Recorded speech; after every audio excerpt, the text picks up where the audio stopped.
Vejamos aqui então. A lei da semeadura é uma verdade básica fundamentada na figura do agricultor, que ensina aquilo que plantamos também colhemos. Este ensino é extremamente antigo e pode ser encontrado em vários textos bíblicos. Também é verdade que, infelizmente, muita gente tem utilizado da lógica da lei da semeadura para tentar enganar as pessoas. Criou-se um verdadeiro comércio da fé, que ensina um falso evangelho, que objetiva principalmente nos retornos financeiros. Então eles usam dessa metáfora, né, da lei da semeadura para enganar muitas pessoas. A gente vai ver aqui muitas coisas aqui, né? O que a Bíblia fala sobre a lei da semeadura, né? A lei da semeadura na Bíblia do Antigo Testamento, encontramos vários textos que transmitem a ideia presente na lei da semeadura. Por exemplo, o rei Salomão escreveu um provérbio que transmitia a lógica da lei da semeadura. Ele diz: o perverso receberá um salário ilusório, mas o que semeia com justiça terá recompensas verdadeiras. Provérbios 11, 18. Em outra ocasião, o mesmo sábio também escreve que o que semeia para a perversidade colherá males. Provérbios 22, versículo 8. De acordo com esse princípio, é possível perceber que apenas irá colher aquilo que também semeou. Isso é o que fica claro no livro de Eclesiastes. O pregador descreve que quem observa o vento não semeará, e o que atenta para as nuvens não colherá. Eclesiastes 11, versículo 4. No Salmo 126 também encontramos elementos da lei da semeadura.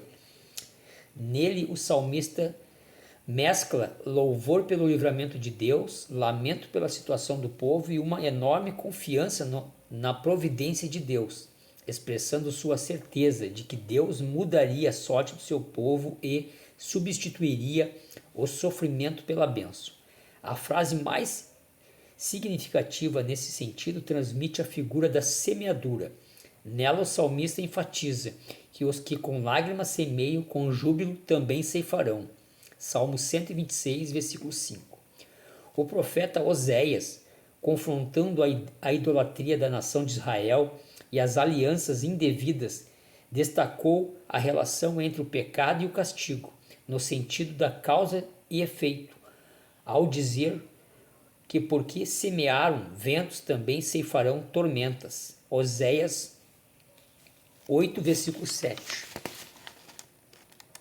Então a gente vê muitos ensinos na palavra de Deus sobre a lei da semeadura, né? A lei da semeadura e a colheita do Novo Testamento. No Novo Testamento também existem muitas passagens que fazem referência à lei da semeadura e da colheita. Algumas vezes essa referência é feita de forma implícita. Certamente os dois textos mais lembrados do Novo Testamento nesse sentido foram escritos pelo apóstolo Paulo. O primeiro foi direcionado aos cristãos de Corinto, o segundo os cristãos da Galácia, em 2 Coríntios 9, 6 e Gálatas 6, do 7 ao 8.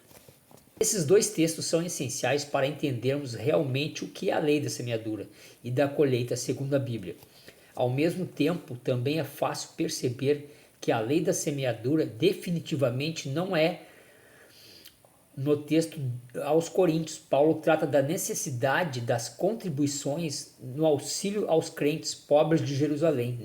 Nele, o apóstolo encoraja os cristãos de Corinto a serem generosos com os irmãos necessitados de Jerusalém. Neste contexto, ele escreve: digo isto, que o que semeia pouco também ceifará pouco.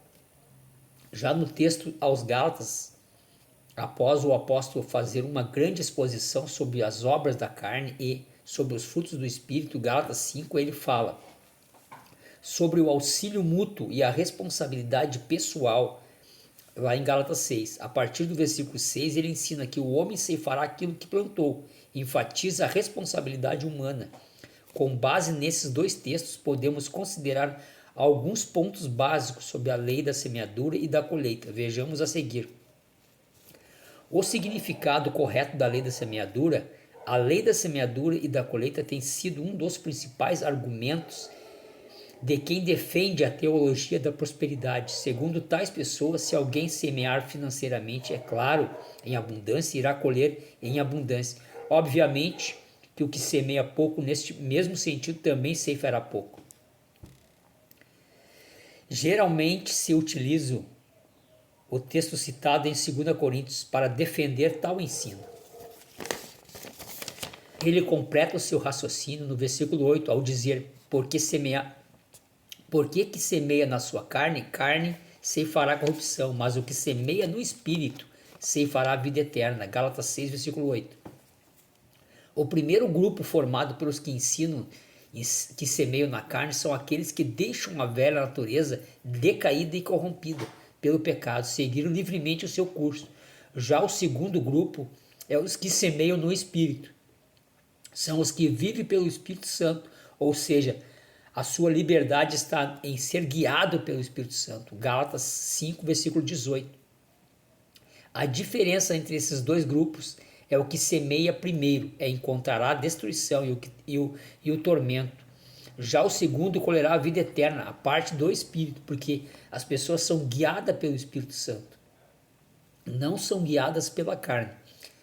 Agora vamos ver aqui a perseverança na semeadura. Nos versículos seguintes, o apóstolo exorta a respeito da perseverança na semeadura. Ele diz que não podemos nos cansar de fazer o bem, porque no devido tempo colheremos se não desistirmos. Devemos entender fazer o bem como uma expressão bem ampla que expressa o tipo de conduta característica dos verdadeiros seguidores de Cristo. E esses seguidores são seus imitadores, refletem o seu caráter, possuem uma virtude do fruto do Espírito. Obviamente, isso inclui a provisão aos necessitados em todas as áreas, tanto na área material quanto na área espiritual, provendo ânimo e aconselhamento e instruções. Por isso o apóstolo confronta os seus leitores ao dizer que a perseverança no tempo certo colherá. Virá, e esse tempo não é determinado pelo homem, mas é segundo os planos do Eterno, do nosso Deus. Além do mais, a colheita é simplesmente uma recompensa da graça e não dos méritos que o homem faz para Deus. Aqui devemos lembrar de que nós mesmos não podemos fazer nada de bom pela ação, sem a ação do Espírito Santo, né? Porque a palavra de Deus diz, né? E Jesus fala que sem ele nada podemos fazer. E sem mim nada podeis fazer. Então, não é por mérito que nós colheremos alguma coisa, mas sim pela graça e a misericórdia do Senhor. Amém, meus queridos? Que a gente possa meditar nessas palavras, né? E que a gente possa entender o que é a lei da semeadura, que a gente não venha cair nesses evangelhos falsos, né? Da doutrina da prosperidade, que eles usam muito esses textos, né? Para dizer que o que semeia com abundância colherá com abundância. Não é bem assim, né? A gente temos que entender a palavra de Deus, temos que prestar atenção nos ensinos, porque hoje em dia eles distorcem muito a palavra de Deus, distorcem muito o que a doutrina nos mostra. Então nós temos que estar atentos, né? E entender o que é a lei da semeadura, né? Então tudo que plantamos de bom no Senhor, no seu devido tempo nós colheremos coisas boas, né? E o que planta corrupção colherá males, como diz a palavra de Deus, né? Isso é a lei da semeadura. Mas não podemos cair, né, em contos e falácias de homens que usam textos só para agaranhar, né? Tirar lucros das pessoas. Amém, meus queridos? Deus abençoe a todos nessa tarde.